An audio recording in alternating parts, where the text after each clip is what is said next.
This isn't a normal celebrity breakup, multiple separations, new partners, more children, and ongoing tension that keeps resurfacing. Yet somehow, Elon Musk and Grimes still can't fully separate their lives. So what's really keeping them tied together? Because if you look at most breakups, there's a pattern. People split, they create distance, and eventually they move on. But this situation, it doesn't follow that script at all.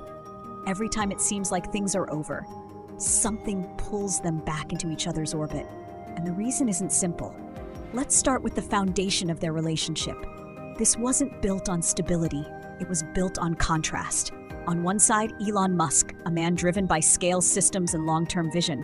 On the other side, Grimes, an artist who thrives on emotion, creativity, and unpredictability. That kind of dynamic doesn't create calm, it creates intensity, and intensity is powerful because it makes the connection feel rare, like something you won't easily find again. Here's where it gets deeper. When a relationship is built on intensity instead of stability, it doesn't end cleanly. It leaves an imprint. Both of them experienced something in that relationship that doesn't exist in their other worlds. Grimes stepped into a level of influence and power that very few people ever touch. And Elon stepped into a space of creativity and emotional expression that doesn't naturally exist in his environment. That exchange changes people. And once someone changes you at that level, walking away isn't just emotional, it's psychological. Now add the factor that makes everything more complicated: children. Because once kids are involved, this isn't a past relationship anymore. It's an ongoing system. No matter how many times they separate, they still have to communicate, still have to coordinate, still have to make decisions that affect both of them. That alone keeps the connection alive, not romantically, but structurally. And structure can be just as binding as emotion. But here's where the tension really starts to build: power imbalance. Objectively speaking, Elon Musk operates at a level of influence that almost no one can match. And when that kind of power exists in a relationship, it doesn't disappear after the breakup. It carries over into communication, into decisions, into control over the narrative. Grimes has publicly hinted at feeling unheard, like her perspective doesn't always hold equal weight. And when one person feels that way, the relationship doesn't just end. It lingers as unresolved tension. Now let's talk about something most people overlook. Why don't they just fully detach? Because this wasn't a calm relationship. It was an intense one. And intensity creates a kind of emotional imprint that's hard to replace. Normal connections start to feel flat, less meaningful, less real. So even when people move on, a part of them stays attached to what felt different, what felt rare. And then there's identity. This wasn't just a private relationship. It was public, symbolic. They represented something bigger. Tech meets art. Logic meets emotion. Structure meets chaos. That becomes part of how the world sees them, but more importantly, it becomes part of how they see themselves.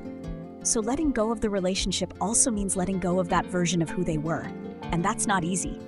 Now layer in public pressure. Every move gets watched, every interaction gets analyzed. A post, a comment, even silence turns into speculation. That kind of environment doesn't allow clean endings, because the story never fully closes, it keeps getting reopened.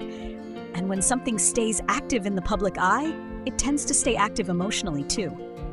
So what you're really looking at here isn't confusion, it's a combination of forces: shared children, creating permanent connection; power dynamics, creating ongoing tension; emotional intensity, creating lasting attachment; and public attention, keeping everything alive. This is what modern relationships can look like, especially at the extreme level. Less about clear endings, more about ongoing connections. Less about together or done, and more about something undefined in between. And maybe that's why this story feels so compelling. Because even outside of fame, people recognize the pattern. That feeling of trying to move on, but still being connected through history, responsibility, or emotion. That sense that some relationships don't fully end, they just change form. So the real question isn't, why can't Elon Musk and Grimes let each other go? It's this: were they ever the kind of relationship that was supposed to end cleanly? Because when something is built on intensity, identity, and unresolved dynamics, it doesn't disappear, it lingers. And sometimes, that lingering is the story. And when you look at what lingering really means in a case like this, It's not just about feelings still being present, it's about unresolved structure. Because some relationships don't collapse when the emotion fades. They collapse when the system holding them together finally disappears. And here, the system never fully disappears. Every co-parenting decision becomes a micro-connection. Every public mention becomes a signal, even if unintended. Every new chapter in either of their lives doesn't erase the previous one. It just adds another layer on top of it. And that's where things get psychologically interesting. Because the human brain doesn't neatly file relationships as finished when there are still active threads. It keeps them open in the background, not always consciously, but in how it interprets new experiences, new partners, and even personal identity. So even if both people are moving forward in their own ways, there's still a part of the system that remembers what it felt like when they were aligned in the same orbit. And that creates a subtle distortion. New relationships can feel different, not necessarily worse, but unfamiliar in comparison. Less extreme, less unpredictable, less charged. And for people who have lived through intensity at that scale, normality can sometimes feel like absence. Not absence of love, but absence of stimulation. Then there's another layer most people underestimate: unfinished narratives. When a relationship plays out publicly, especially at this level, it doesn't get a private ending. There's no quiet closure moment that belongs only to the two people involved. Instead, it gets interpreted, rewritten, and replayed by millions of outside observers. That means the story doesn't end when the relationship ends. It ends when the audience stops engaging with it. And in this case, the audience never really does. So the narrative keeps reactivating itself. A new interview, a new post, a new headline. Each one reopens the emotional context, even slightly.